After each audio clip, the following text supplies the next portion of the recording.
How y'all doing? It is super late. Um, I am getting on to make sure that we continue to do walk through the Bible. I have not set home. This is the first time I'm actually really setting home. Been running all day long. And so I am just actually getting home from my running.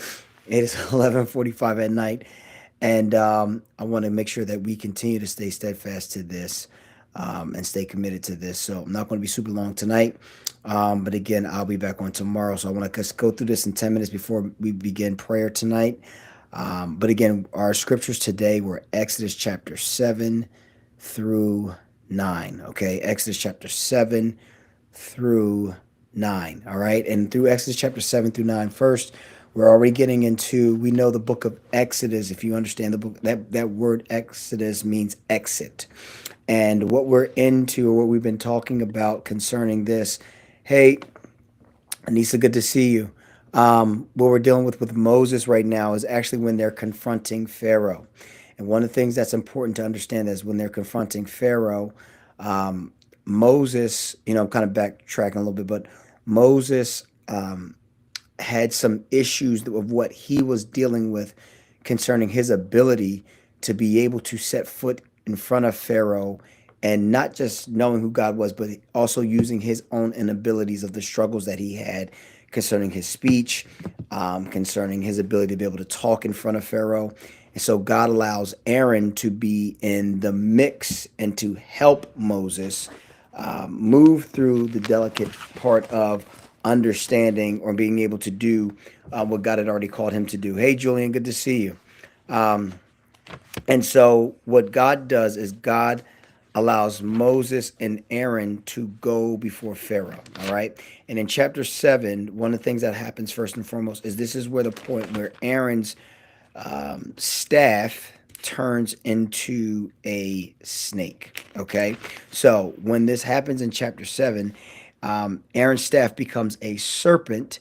And when this takes place, um, it's a unique point of scripture because there's two things that are happening, and I'm going to explain this.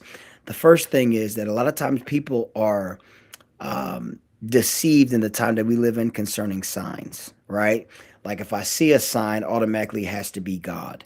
So when Aaron goes before this moment or when this is taking place and Aaron and Moses go, you have to understand that this is Aaron's staff that turns into a snake, not Moses's. So when Aaron throws the staff down, it turns into a snake. And also, the magicians of that day did the same thing. They took staffs and they turned them into snakes. So, a lot of times when we see that sign or people see signs, they automatically connect that to, wow, that's a sign that God did. And then also, this may be a sign that God did too as well. Signs are not the defining power of who God is, right? We understand that through us and who we are as believers, it is the fruit that we begin to experience from the individual that tells us if that person is of God or not. Because we see that the magicians and the astrologers could work in certain signs, right? They could not work in all signs, but they had signs that looked like God could be with them.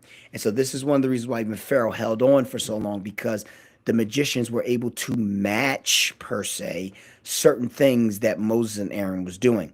But if you notice now, when this first happens in their first engagement with Pharaoh, when Aaron's snake turns into a serpent, the thing that's so important is that their snake begins to eat up or swallow up their snakes. So what Aaron had was showing that even though we have two signs that look the same, they're not the same. And that which I'm operating from is from a greater space and a greater dimension that's going to be revealed over time. So one of the things that's important is not to jump at the initial movement of a sign, but allow time to reveal what that sign actually connects to. A lot of times people jump to a sign or they see a sign and they automatically jump to it.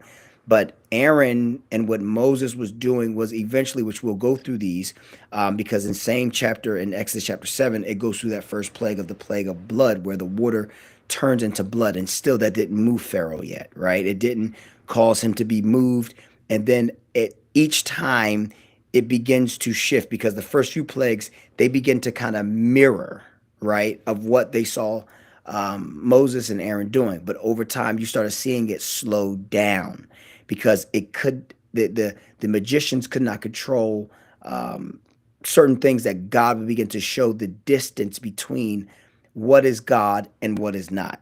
Okay, so it took time. So first we see the plague of blood, and then next we begin to see the plague of frogs. Okay, and this is when Aaron begins to, or not Aaron, but and let me say this too as well. Um, yeah. A lot of times people always connect Moses to a lot of these pictures, but also Aaron was actually raising the staff. When you read this and study this too as well, I think it's important to understand this, that Moses was speaking while Aaron was lifting. So there was a partnership that was going on between them two, but Moses was the leader, as Aaron was also helping partner to making sure that things are getting done within what God was causing to happen and creating the distance between Egypt and the Israelites. Okay, so we see the plague of frogs that happens, and then also too as well. Now we go into seeing we have to see the plague of blood, the plague of frogs, and then also the main one here was the one that starts creating a great separation is the plague of livestock and the plague of the boils.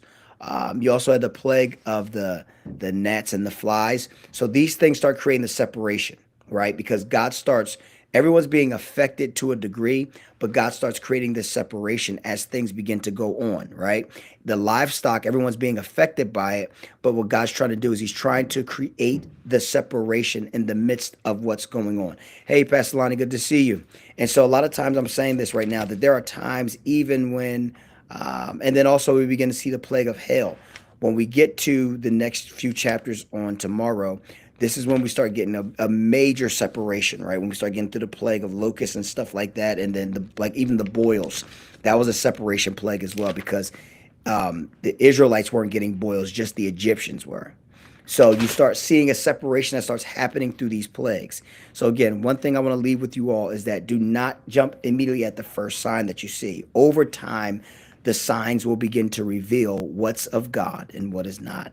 So we, again, like I said, we see that through the process, but the enemy does a great job of initiating, of trying to match the very thing that he can see God doing. But over time, it's going to be revealed of what spirit is functioning or what spirit it's operating from.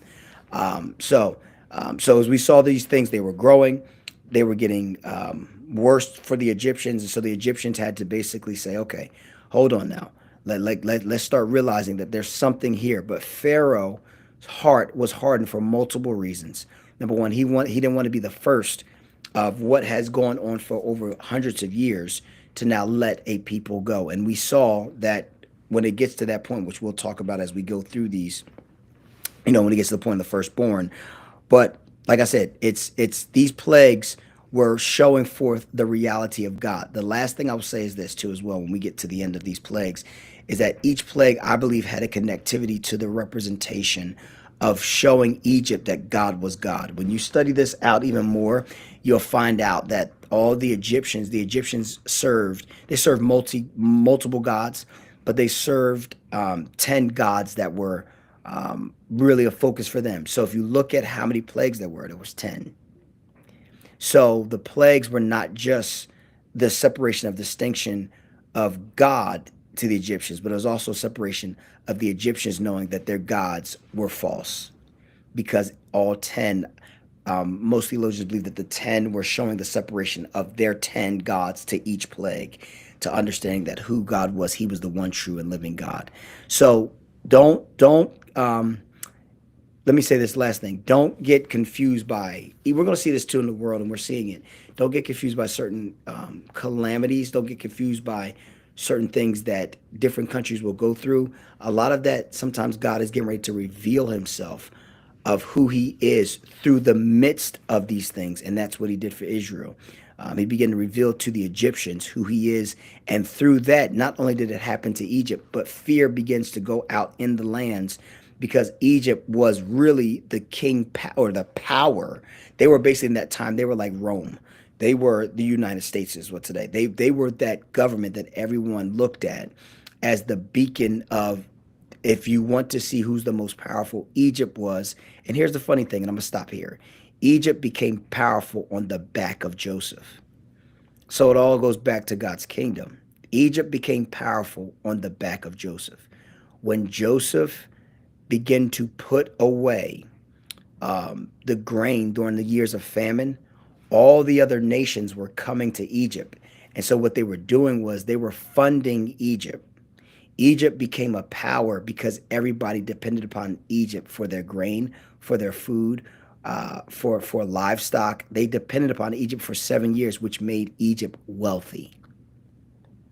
So Egypt was actually living off of the wealth that Joseph provided it.